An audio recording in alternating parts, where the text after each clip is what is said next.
nossa mensagem hoje é o Calvário, gloriar-me na cruz de Cristo. E Paulo escreveu aqui nesta carta àquelas igrejas, dizendo: Mas longe de mim gloriar-me, a não ser na cruz de nosso Senhor Jesus Cristo, pelo qual o mundo está crucificado para mim e eu para o mundo. Paulo diz aqui, e deixa-nos esta expressão: esteja longe de mim gloriar-me, a não ser na cruz de nosso Senhor Jesus Cristo. Eu gostava que nós hoje pensássemos neste trecho da Palavra de Deus. Nós celebramos a ressurreição dos mortos de Jesus, mas aqui voltamos um pouco atrás a pensar na cruz de Cristo. E esta expressão que Paulo aqui usa leva-nos a pensar. Quando nós olhamos para a cruz e vemos ali Jesus crucificado, pregado em grande sofrimento, depois de ter sido muito maltratado, e nós perguntamos: aquela horrível cruz é motivo de glória? Porque Paulo diz aqui: longe esteja de mim gloriar-me, a não ser gloriar-me na cruz de Cristo. E por isso vamos pensar um pouco neste acontecimento tão extraordinário que foi a cruz de Cristo. Jesus morreu num lugar que se chama o Calvário, que é também conhecido como Gólgota, ou lugar da caveira, que é uma colina em Jerusalém, um monte, que à distância, quando se olha, assemelha-se muito a um crânio, e por isso era conhecido como o lugar da caveira. O grego é craniotopos. O Calvário, no grego, é esta expressão, craniotopos. No aramaico é Gulgata. E no latim, Calvária. E daí chegamos a Calvário. E a pergunta é, afinal, o que é o Calvário? O que é o Calvário? Uma expressão que nós usamos e até cantamos foi no Calvário. O Calvário era esse lugar muito próximo da cidade de Jerusalém, onde o Senhor Jesus Cristo, o Filho de Deus, foi crucificado. E fora disso, nós não sabemos muito mais sobre o Calvário, a não ser o lugar, o Gólgota, o lugar onde Cristo, o Filho de Deus, foi crucificado. Mas o Calvário apresenta-nos uma obra, o Calvário é uma obra divina maravilhosa, majestosa, porque o sofrimento e a crucificação e a morte de Cristo, nesse Calvário, existiu para que se cumprissem as Escrituras, para que se cumprisse a própria vontade de Deus. O Calvário é a vontade de Deus, é o plano de Deus, para que se cumprisse a palavra que saiu da própria boca de Deus. Como Paulo diz aos Coríntios, em 1 Coríntios 5,13, ele diz: porque primeiramente, 15,3, quer dizer, primeiramente vos entreguei o que também recebi, que Cristo morreu pelos nossos pecados, ele diz, segundo as Escrituras. E naquele tempo não havia Novo Testamento, ainda só havia o Antigo Testamento. Por isso, se fôssemos olhar o Antigo Testamento, desde Gênesis, Salmos, os profetas, Isaías, por exemplo, eles já escreviam sobre o Calvário. E é unicamente a Bíblia, só a Bíblia é que nos revela a razão do Calvário. Porque diz aqui, Cristo morreu pelos nossos pecados. Isto quer dizer que há uma necessidade muito grande de todos nós e de todas as pessoas do mundo, há uma necessidade de elas conhecerem mais profundamente o que tem a ver com o sofrimento de Jesus Cristo no Calvário. E, vamos dizer, o mais natural é as pessoas olharem para o Calvário, para a cena do Calvário, e não verem ali, não veem nenhuma glória, não veem nenhuma beleza nessa história da crucificação de Jesus Cristo. Pelo contrário, a forma mais natural é olhar para o Calvário e ver ali algo degradante, humilhante, doloroso, que também foi. Naturalmente as pessoas não veem qual foi o ganho, o que é que se ganhou com o Calvário nessa história da morte e do sofrimento de Jesus. E por isso olham para aquele acontecimento como se fosse algo sem grande importância e até sem grande sentido. Mas quem pensa assim, nós podemos dizer, está muito incorreto. E não se pode concordar com quem pensa dessa maneira. Porquê? Porque no Calvário revela-se uma coisa muito importante que às vezes nos esquecemos. O Calvário revela a sabedoria, a grande sabedoria de Deus na salvação da humanidade. Porquê? Porque Deus pensou, como é que eu, Deus, vou salvar o homem caído e pecador? Vai ser no Calvário. Esse é o plano de Deus. Na sua sabedoria, a única forma de Deus salvar o homem perdido e condenado foi no Calvário. Ele podia ter dito, eu vou arranjar uma outra maneira, uma outra forma, mais agradável, mais bonita, mais atrativa. Mas na sabedoria de Deus, na sua justiça, diz só há uma forma, é o Calvário. E por isso diz, Cristo morreu pelos nossos pecados segundo as Escrituras.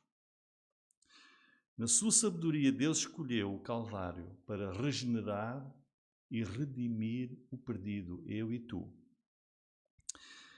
E por isso é fundamental, todos nós, mesmo que os crentes, que nós discorramos continuamente sobre a crucificação de Cristo. É essencial nós sermos, vejam, Jesus achou por bem, fundamental, essencial, nós nos recordarmos com muita frequência da sua morte. E o que é que ele instituiu? A ceia. Nós na ceia não celebramos a ressurreição de Cristo. Celebra-se na ceia, recorda-nos a morte de Jesus. A morte. Quando nós, então, estamos a tomar a ceia, Jesus disse, para nós fazermos isso até que Ele voltasse, para nós nos recordarmos sempre do Calvário. Tudo aquilo que aconteceu no Calvário. Como Jesus foi ali abandonado nas mãos de homens maus. O Calvário mostra como essas autoridades ímpias condenaram Jesus com o mais injusto julgamento, cuspiram em Jesus, açoitaram Jesus, espancaram-no, coroaram-no de espinhos. Porquê? Porque, segundo as Escrituras, era assim, necessário. Porque, diz lá, Ele morreu pelos nossos pecados. Jesus foi levado como um cordeiro ao Calvário para ser abatido como uma ovelha é abatida no matadouro. E Ele deu ali a sua vida sem murmúrio, sem qualquer resistência. E por isso é essencial que nós recordamos sempre como pregaram os pregos nas mãos inocentes de Jesus, como pregaram pregos nos pés inocentes de Jesus, como deixaram Jesus no Calvário entre dois ladrões, como perfuraram Jesus Cristo com uma lança, como zombaram dele, o seu sofrimento, como o deixaram ali pendurado, nu, sangrando até morrer.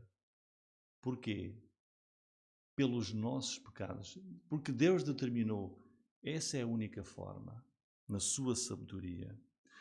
É por isso fundamental recordar estas coisas. E Paulo diz, longe esteja de mim, ele disse ali, gloriar-me a não ser na cruz. Paulo gloriava-se na cruz. A cruz é motivo de glória. Nós olhamos e não vemos nada de atrativo, mas temos que olhar com os olhos da fé e pensar, mas foi isso que Deus escolheu, a glória da cruz. Não é por acaso que a crucificação é descrita em todos os 4 evangelhos do Novo Testamento. Mateus, Marcos, Lucas, João contam isso. Contam a história da cruz. Então, por que é que nós nos devemos gloriar na cruz de Cristo? Eu ia dar aqui 2 motivos para iniciar. Primeiro está em Apocalipse 13:8, que diz que o Cordeiro de Deus, que é Jesus, foi morto desde a fundação do mundo. Desde a altura em que Deus criou todas as coisas, fundou o mundo, e vemos lá no jardim Adão e Eva transgredirem a Deus, e Deus, Gênesis 3:15, logo ali prometeu a salvação. Ali já estava morto Jesus. Só precisava de vir ao mundo milhares de anos depois. Por isso Apocalipse diz, o Cordeiro que foi morto desde a fundação do mundo. Quer dizer, todo o sofrimento de Cristo no Calvário foi pré-determinado por Deus. A cruz foi prevista, planeada ali. Nos propósitos de Deus, a cruz foi estabelecida desde o início. E não houve uma palpitação de dor, não houve sequer uma gota que tivesse saído do corpo de Jesus que não tivesse sido determinada por Deus quando o homem pecou no Éden. Na sua infinita sabedoria divina, Deus estabeleceu que a salvação, a libertação do homem pecador, caído, perdido, condenado, destituído da glória de Deus, só poderia ser através da cruz. E nessa infinita sabedoria de Deus, o Senhor Jesus Cristo veio ao mundo, no tempo devido, encarnou e foi crucificado pelo plano e pela provisão salvadora de Deus. Longe esteja de mim gloriar-me a não ser na cruz de Cristo. Também não podemos esquecer que todo o sofrimento de Jesus no Calvário foi bem descrito pelos profetas, por exemplo, o profeta Isaías, no capítulo 53, que nós aqui já estudamos, que mostra era preciso que Jesus carregasse sobre si os nossos pecados, que apenas as chicotadas sobre Jesus poderiam curar a culpa do nosso pecado. Esse foi o único pagamento que Deus exigiu para pagar o débito do meu e do teu pecado, foi esse sacrifício de Jesus Cristo. Desse sacrifício dependia a nossa vida eterna. Dependia a vida eterna do sacrifício de Jesus. Se Jesus não tivesse ido à cruz, como diz Isaías, o justo pelos injustos, não haveria sequer a mínima hipótese de esperança para nós. Mas continuaria a haver o abismo de separação entre o homem pecador e Deus, e permaneceríamos destituídos da glória de Deus. Nenhum homem conseguiria passar jamais esse abismo. A cruz foi necessária para a redenção do nosso pecado. Nós também não podemos esquecer que o sofrimento de Cristo foi suportado voluntariamente. Ele não foi obrigado, foi por sua própria vontade. João 10, 17 e 18 é o próprio Senhor Jesus que diz: por isto o Pai me ama. Olha, o Pai ama-me. Porquê é que o Pai ama o Filho? Porque dou a minha vida para tornar a tomá-la. Veja o amor entre Deus, o amor de Deus entre as pessoas da Trindade. O Pai ama-me. porque eu vou dar a minha vida, mas depois vou tornar a tomá-la, vou ressuscitar. Ninguém me tira de mim, mas eu de mim mesmo, voluntariamente eu a dou. Tenho poder para dar a minha vida e poder para tornar a tomá-la. Este mandamento recebi do meu Pai. Aquela cruz foi voluntária. Mas os homens ímpios, na sua impiedade, cumpriram o plano de Deus. Jesus não estava ali sob coerção, não foi obrigado, foi a sua escolha própria de sacrificar a sua vida. Ele foi ao Calvário e ali concluiu o trabalho que tinha vindo fazer.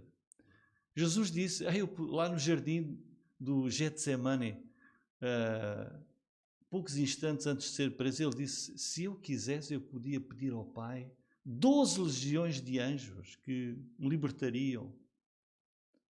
Mas ele não fez isso. Ele poderia dispersar Pilatos, Herodes, todo o exército, como se fosse uma palha ao vento. Mas Jesus estava disposto a sofrer e a morrer por nós. O coração de Jesus estava firme na salvação dos pecadores, firme em purificar o nosso pecado, firme em derramar o seu sangue na cruz do Calvário. E quando nós pensamos profundamente nisto tudo, então não podemos ver nada de desagradável na cruz. Só nos podemos dizer, como Paulo, gloriar-me, tenho que me gloriar na cruz de Cristo. Porque nós vemos ali, vamos ler alguns versículos, em 1 Coríntios 1, que mostram claramente essa grande sabedoria de Deus e o poder de Deus na cruz. Em 1 Coríntios 1, Paulo diz assim no versículo 18, porque a palavra da cruz, olhem, é loucura para os que parecem. O mundo olha para a cruz e diz, isso não tem jeito nenhum.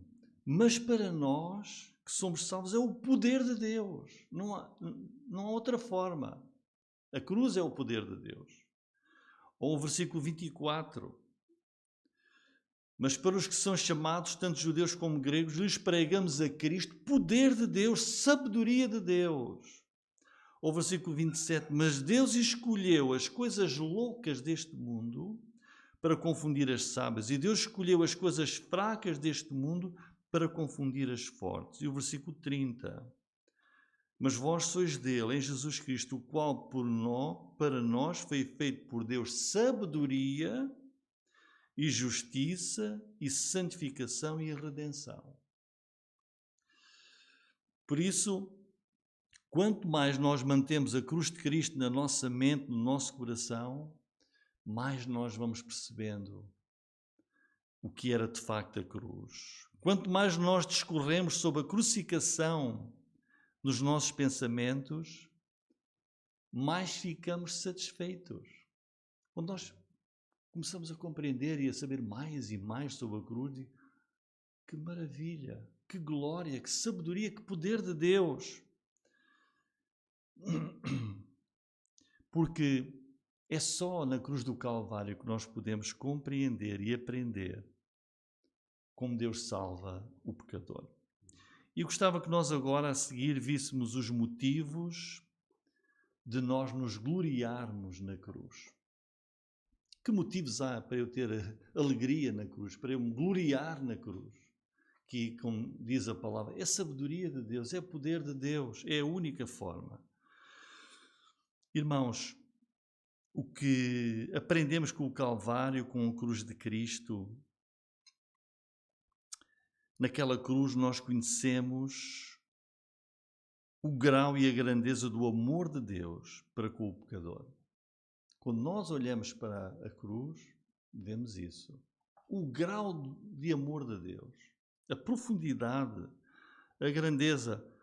E a pergunta é, olhando para todas as coisas do mundo, onde é que eu vou saber melhor e medir mais o amor que Deus tem por mim?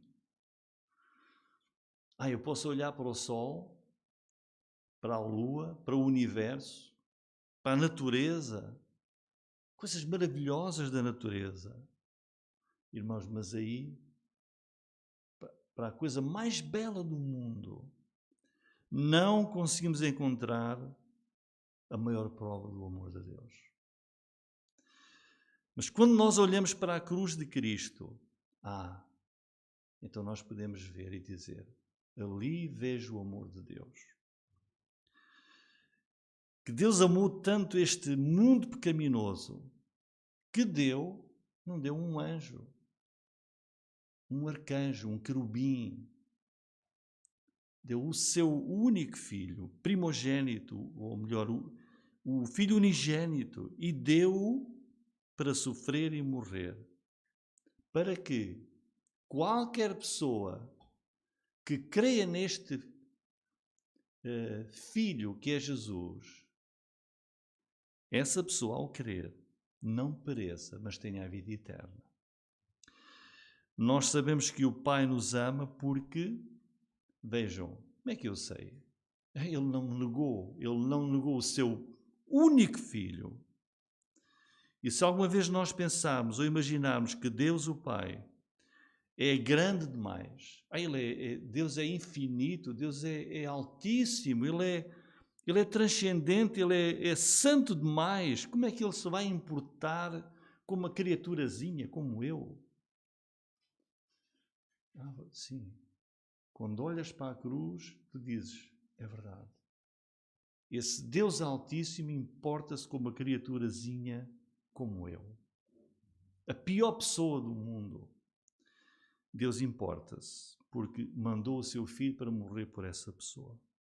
E em 1 João 3,5 nós lemos, e bem sabeis que Ele se manifestou, Jesus se manifestou, veio ao mundo, para tirar os nossos pecados, e nele não há pecado. Ele estava lá na cruz a tirar os nossos pecados.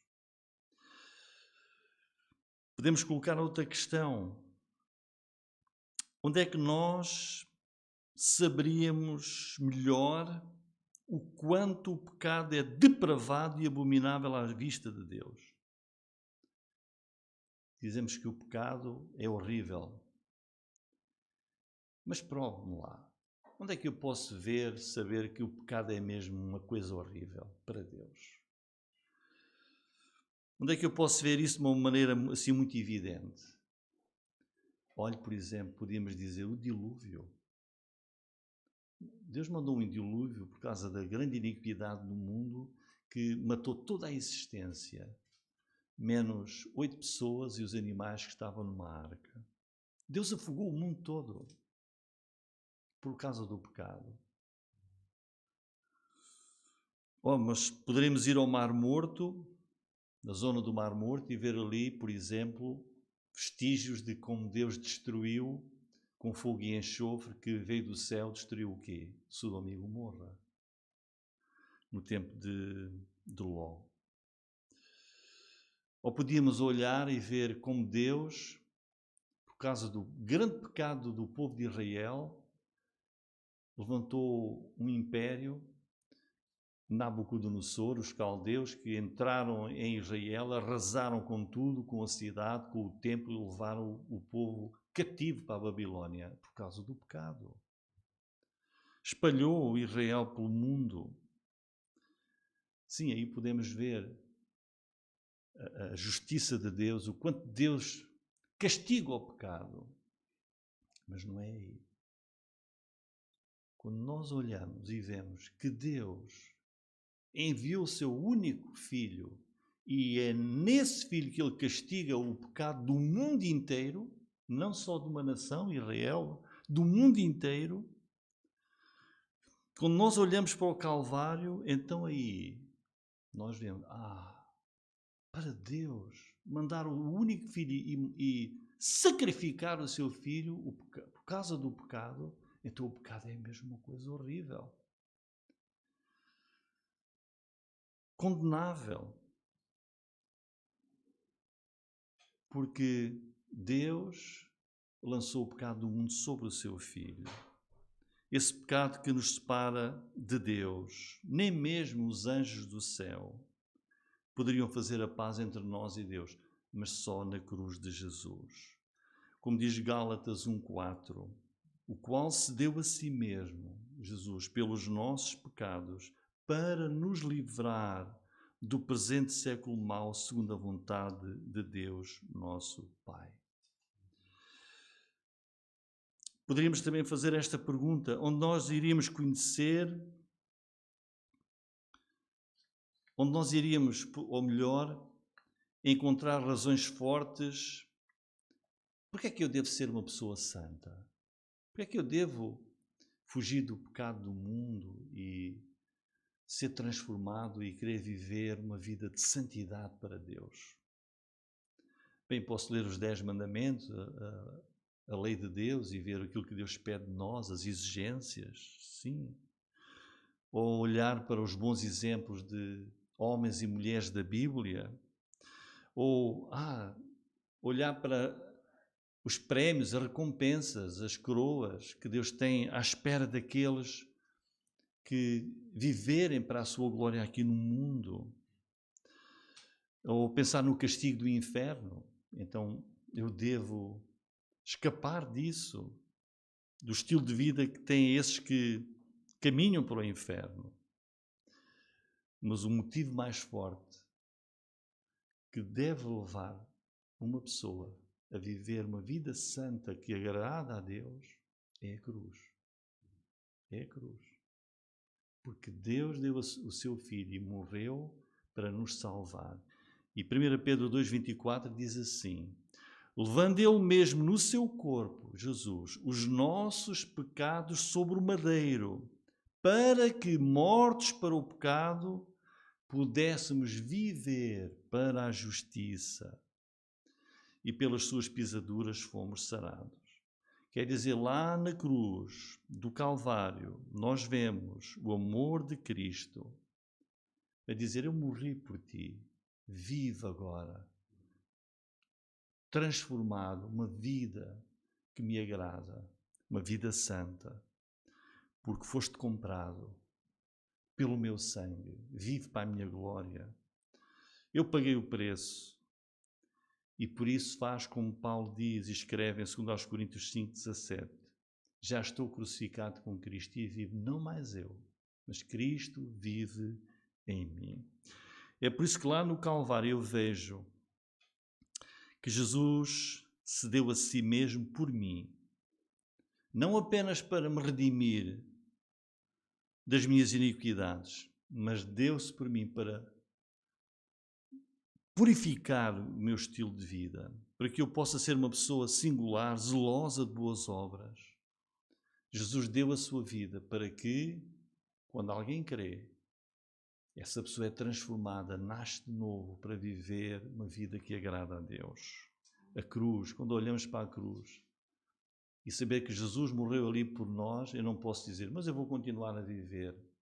Não. A cruz compele-nos a viver uma vida santa. Porque, como diz a palavra de Deus, a cruz crucifica o mundo em nós e nós para o mundo.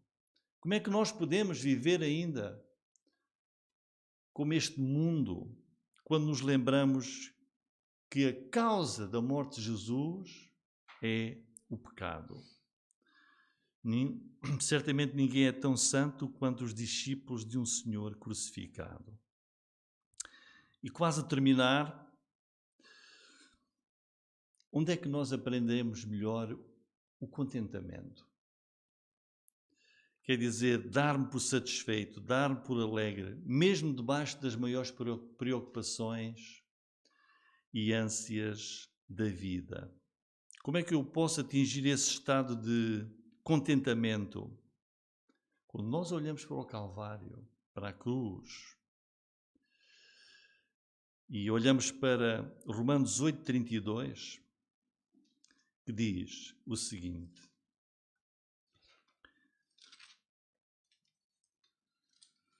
Romanos 8,32.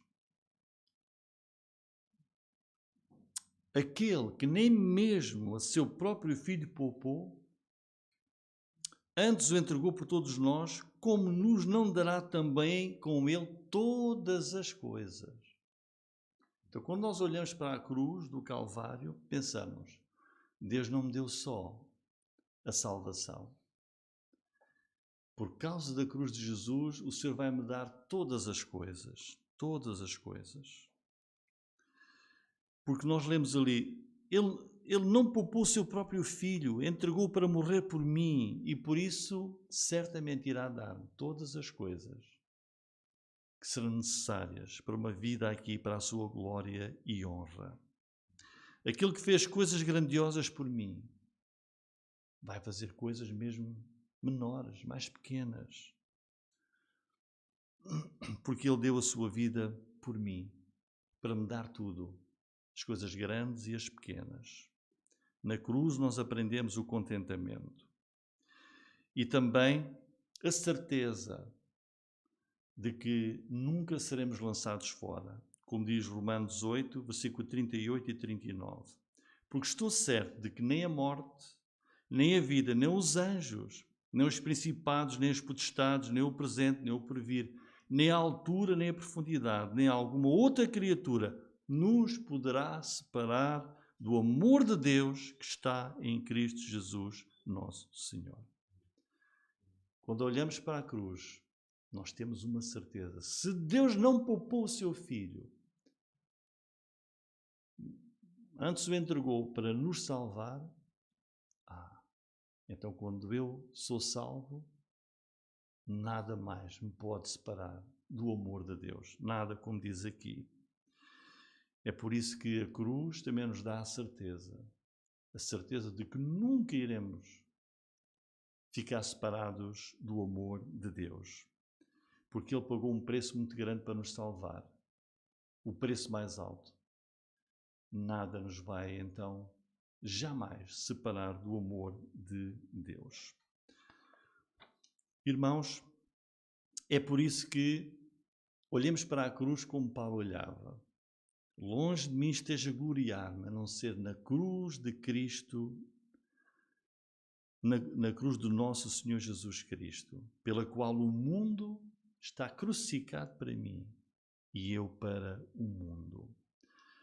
Não nos escandalizemos na cruz de Jesus. Não deixemos de a valorizar, porque a cruz de Jesus é o poder e a sabedoria de Deus. O Senhor morreu na cruz, no Gólgota. Morreu, foi sepultado, mas nem a sepultura foi capaz de o suster, porque ao terceiro dia ressuscitou dos mortos. E é a garantia plena do perdão e da salvação eterna para todo aquele que se arrepende e crê no Salvador, o único Salvador que é o Senhor Jesus Cristo. Glória ao seu nome, glória à cruz de Jesus. Amém.